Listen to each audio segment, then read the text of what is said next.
Week 6 Overview.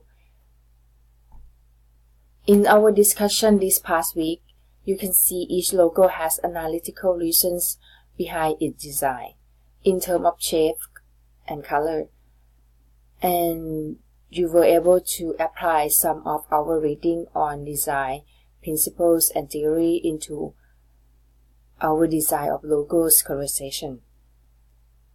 Remember, I usually add my last comment as discussion conclusion on Monday.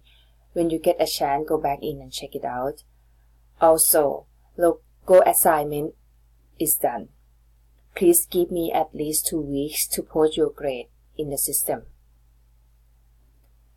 This week, read chapter 6. It's all about layout, where to put visuals and messages, and how grids can help with that.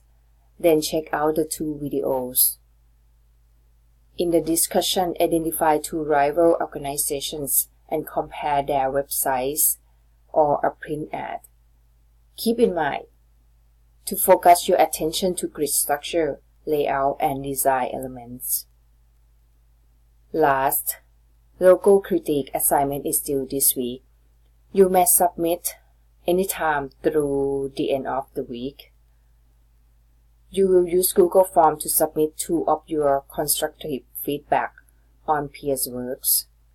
Make sure to provide specific guidelines to improve the design, and your critique must follow a consistent mechanical layout. On the assignment sheet, you should find a link to the feedback form. On the form, you will see the peer critique assignment list and the link to view logos.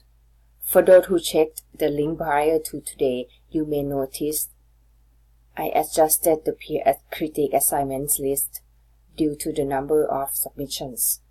Please carefully check whom you will be giving feedback and follow instruction. See you in our discussion.